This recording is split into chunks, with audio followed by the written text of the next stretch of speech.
Bonjour mes chers frères et sœurs dans le Seigneur. C'est Papa Jacques Dinabanza, ministre de Dieu dans l'évangile de Jésus-Christ.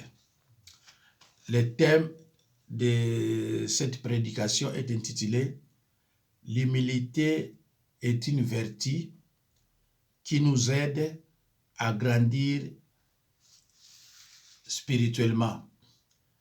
Le thème de cet enseignement, donc le thème de cette prédication est intitulé « L'humilité est une vertu qui nous aide à grandir spirituellement ». Frères et sœurs en Christ, cette vertu tire son importance du fait qu'elle appartient au caractère même de Dieu. Psaume 113, 5 à 6. Dieu est décrit comme un être incomparablement grand et élevé qui pourtant s'humilie jusqu'à tenir compte du monde créé. En Psaume 18, 36, 2 Samuel 22, 36, la grandeur du serviteur de Dieu est attribuée à l'humilité de Dieu à son égard. La grandeur du serviteur de Dieu est attribuée à l'humilité. Jésus nous montre le chemin vers le Père et c'est celui de l'humilité. En tant que chrétien, tout le but de notre pèlerinage sur la terre est d'arriver à ressembler à notre Seigneur Jésus-Christ. Celui-ci nous dit de lui-même, « Je suis doux et humble de cœur ». Matthieu 11, 29. Ainsi, l'humilité est une vertu que nous devons développer et chérir dans nos cœurs. En effet, Jésus parle d'humilité de cœur car Dieu regarde nos cœurs avant tout. Jésus parle d'humilité de cœur car Dieu regarde nos cœurs avant tout. L'humilité est un sentiment de sa propre insuffisance qui pousse à réprimer tout mouvement d'orgueil. L'humilité, c'est un sentiment de sa propre insuffisance qui pousse à réprimer tout mouvement d'orgueil. Caractère humble, modeste, simplicité. Voici les caractéristiques d'une personne humble. Elle a une grande conscience de soi. Elle demande conseil et pose des questions sans prétendre tout savoir. Je reprends. Les caractéristiques d'une personne humble. 1. Elle a une grande conscience de soi. 2. Elle demande conseil et pose des questions sans prétendre tout savoir. 3. Elle n'a pas peur de reconnaître ses erreurs et demander pardon. La personne humble n'a pas peur de reconnaître ses erreurs et de demander pardon. Muto babengi humble, oyo amikitisaka. Et loko diboso welaka, à reconnaître ma faute na ye. Et tant à reconnaître ma faute na ye, à demander pardon. Mais soko moni mutu, batu nyonso ba moni ke ya sali mabe. Mais aza ko insister que azana raison. Aza ko insister que batu baso comprendre yete. Et abandi ko combattre. Aza mutu oyo Bible lobi azana orgueil moko ya kosakarate. Isa orgueil neti o izaka pa ba sorcier. Un sorcier peut pas reconnaître sa faute et ne demande pas pardon aussi. Un sorcier ne peut pas reconnaître sa faute, ses erreurs, mais il ne peut pas aussi demander pardon. Mais un chrétien humble et humble de cœur, soit salima B, et l'autre soit ouélaka, pour demander, pour reconnaître d'abord faute naïe, après à demander pardon. Mais un orgueilleux, les kamweza awa, boye, yazo memango kaka, azo memango kaka, azo memango kaka. C'est que aza envoûté, na besprit mabe, ou alors, na mukuse aza la sorcellerie. Ngaso la salut mabe. Vite fait, na ubengo na reconnaître que t'es limbisali, na sa ki mabe. Na reconnaître mabe danga. Et mutupe, ako sepela. Hein? Mutupe ko, ako sepela. Tango amoni, on reconnaître. Pe o sengi pardon. Même ezaki na kanda ndenge nini. Omona kanda ngo esili. Osili si même na kanda. Nzambe amoni satan pe amoni. Mais yo olingi komi moni sa. Tango mususu oyaki na ndenge ya mawa. Mais olingi omi moni sa ke yo. Eza ba caractère ya mwana Nzambe te. Na bandeli.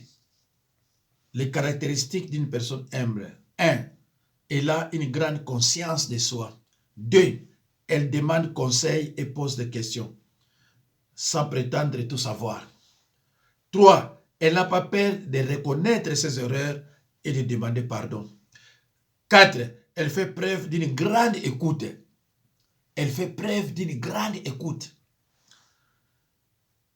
Elle a des connaissances précises sur une variété de sujets. 5.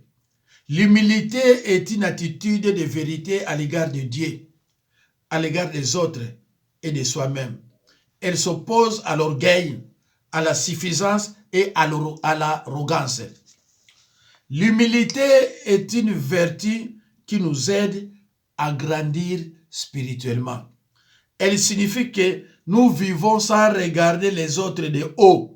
Nous sommes gentils et attentionnés envers les autres. Jésus-Christ est notre plus grand exemple d'humilité. Pendant son ministère mortel, il reconnaissait toujours que sa force lui venait du fait qu'il dépendait de son Père.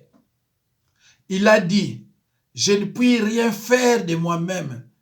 Je ne cherche pas ma volonté, mais la volonté de celui qui m'a envoyé. » Jean 5, 30. Alors, quels sont les fruits de l'humilité? Quels sont les fruits de l'humilité? Prenez votre Bible là où vous êtes et lisez dans Proverbe 24. Humble est une personne qui fait preuve de modestie, qui s'abaisse volontairement, contraire de fier, honteux, arrogant. L'orgueil d'un homme le conduira à l'humiliation. L'orgueil d'un homme le conduira à l'humiliation. Mais celui qui est humble d'esprit obtiendra la gloire. Proverbe 29, 23. Jacques 4, 10. Humiliez-vous devant le Seigneur et il vous élèvera. 1 Pierre 3, 8. Enfin, soyez tous animés des mêmes pensées et des mêmes sentiments, pleins d'amour fraternel et de compassion, d'humilité. La Bible est bien plein d'amour fraternel. L'amour fraternel, c'est l'amour qui est au-dessus de l'amour du prochain. La Bible nous dit, aimez Dieu et vos prochains. Et qui est ton prochain? Ton prochain, c'est tout individu, tout être humain et d'abord ton prochain. Mais la Bible nous dit ici, amour fraternel, amour entre nous les chrétiens. Cet amour est au-dessus de l'amour du prochain. Parce que nous sommes dans la même doctrine. Il y a une différence entre amour du prochain et amour fraternel. Proverbe 15, 33. La crainte de l'Éternel enseigne la sagesse et l'humilité précède la gloire. Voici quelques paroles des Saintes Écritures pour agir avec humilité. Voici quelques paroles des Saintes Écritures pour agir avec humilité. Être humble, car notre souffle de vie même appartient de Dieu. Jacques 4, 15. Celui qui est humble s'abaisse devant Dieu. 1 Pierre 5, 5 à 7. Celui qui est humble sait qu'il est. Celui qui est humble sait ce qu'il est. 1 Corinthiens 15, 10. Celui qui est humble reconnaît ses limites. Romains 12, 3. Celui qui est humble pense aux autres. Philippiens 2, 3 à 4. Celui qui est humble cherche Dieu. Psaume 41, 2 à 3. Celui qui est humble reconnaît les grâces de Dieu. Deutéronome 8, 16 à 18. Celui qui est humble sera récompensé. Mes frères et sœurs dans le Seigneur, lorsque tu es humble, tout le monde t'aime et tout le monde est prêt à t'aider. L'humilité favorise les bonnes relations. L'orgueil, c'est l'opposé de l'humilité. Quand vient l'orgueil, vient aussi le mépris. Mais la sagesse est avec les humbles. Proverbe 11, 2. L'orgueil, c'est l'opposé de l'humilité. L'humilité se vit élevée au rang le plus élevé lorsque Jésus-Christ s'affirma doux et humble de cœur. Matthieu 11, 29. Souvent, l'humilité est associée au calme. Souvent, l'humilité est associée au calme, à la soumission et même à des pensées d'incapacité. L'humilité signifie soumission, mais pas servitude. Pas servitude ou bassesse. Mes chers frères et sœurs, l'humilité ouvre les portes. Elle favorise de bonnes relations. Colossiens 3, 12. Ainsi donc, comme des élus de Dieu, saints et bien-aimés, revêtez-vous d'entrailles de miséricorde, de bonté, d'humilité, de douceur et de patience. Mes chers frères et sœurs, dans Hébreux 13, 17, obéissez à vos conducteurs et ayez pour eux de la déférence, car ils veillent sur vos âmes comme devant à rendre compte. Qu'il en soit ainsi, afin qu'il les fasse avec joie et non en gémissant, ce qui ne vous serait d'aucun avantage. Hébreux 13, 17, obéissez à vos conducteurs et ayez pour eux de la déférence, car ils veillent sur vos âmes comme devant à rendre compte. Que Dieu vous bénisse. Mes chers frères et sœurs, dans le Seigneur, c'est la fin de notre enseignement intitulé « L'humilité est une vertu qui nous aide à grandir spirituellement ». Mes chers frères et sœurs, c'est la fin.